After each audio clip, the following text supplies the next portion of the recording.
যারা সরকারি জায়গায় খাস জমিতে পিএফ জমিতে বিভিন্নভাবে বসতি স্থাপন করতে বাধ্য হয়েছেন, বিভিন্ন কারণে, সাইক্লোনের কারণে, বন্যার কারণে, দারিদ্র্যের কারণে, তাদের কাউকে উচ্ছেদ করা হবে না, যাতে তারা ন্যায়ানুগভাবে সেখানে বসতি স্থাপন করতে পারে, দলিল পত্র পায়। সেজন্য ইনশাআল্লাহ আমরা যদি সরকার পরিচালনার দায়িত্বে যাই, তাহলে সেটা পরামর্শ করে সবার সাথে কোথায় কিভাবে কি করতে হবে সেটা আমরা ব্যবস্থা করব। হ্যাঁ, আমরা বাংলাদেশের সবচাইতে ধন সম্পদে পরিপূর্ণ, রিসোর্সে পরিপূর্ণ একটা জেলা। এই জেলায় সমুদ্র সম্পদ, পর্যটন, গভীর সমুদ্র বন্দর, মৎস্য সম্পদ, তারপরে আছে লবণ। এই লবণ চাষিরা আজকে দিশাহারা। যখন বিএনপি সরকার ক্ষমতায় থাকে, রাষ্ট্র পরিচালনার দায়িত্বে বিএনপি থাকে, এই দেশের লবণের ন্যায্য মূল্য পায়। আমরা নিশ্চিত করেছিলাম, আমার মনে আছে, আবারও ইনশাআল্লাহ কথা দিচ্ছি, যদি সরকার পরিচালনার দায়িত্বে আপনাদের সমর্থনে যদি বিএনপি যায়, তাহলে লবণের ন্যায্য মূল্য স্থাপন করা হবে, লবণ ভিত্তিক এখানে ইন্ডাস্ট্রি স্থাপন করা হবে ইনশাআল্লাহ। আর একটা গুরুত্বপূর্ণ বিষয়, সেই বিষয়টা হচ্ছে কক্সবাজার থেকে চট্টগ্রাম পর্যন্ত যে সরু রাস্তা, এই রাস্তা দিয়ে আমাদের অর্থনীতি এইভাবে পরিবহন হতে পারে না।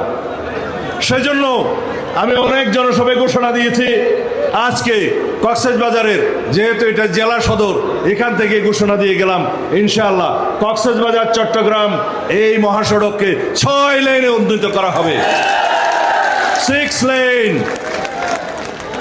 অনেকে প্রতিশ্রুতি দিতে পারে, আমি শুনেছি আরো অনেক লোকজন বলে, যারা করতে পারবে না তারা অনেক কথা বলে। আমাদের ইতিহাস কক্সবাজারের এই বাইপাস সড়ক সহ এই সড়ক উন্নত করার ইতিহাস।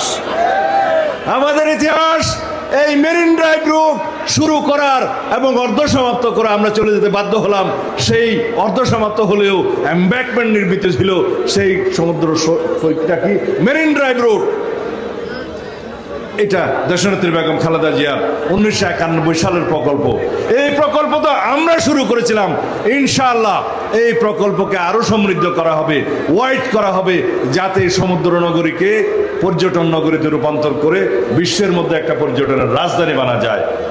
সুতরাং আমাদের উন্নয়নের ইতিহাস আছে, গণতন্ত্রকে রক্ষা করার ইতিহাস আছে, স্বাধীনতা আনার ইতিহাস আছে, এই দেশের আইনের শাসন প্রতিষ্ঠার ইতিহাস আছে, বিচার বিভাগকে স্বাধীন করার ইতিহাস আছে, গণমাধ্যমকে স্বাধীনতা দেওয়ার ইতিহাস আছে।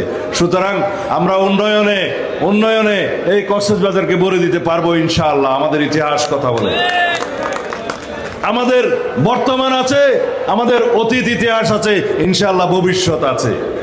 আজকে এখানে আর বিশেষ বক্তব্য দিতে চাই না, মাগরিবের সময় হয়ে গিয়েছে, আপনারাও অনেক ক্লান্ত, দূর দূরান্ত থেকে এসছেন, কথা আমাদের সংক্ষিপ্ত। আগামী 12 তারিখ হবে বাংলাদেশের ইতিহাসে সবচাইতে গুরুত্বপূর্ণ নির্বাচন।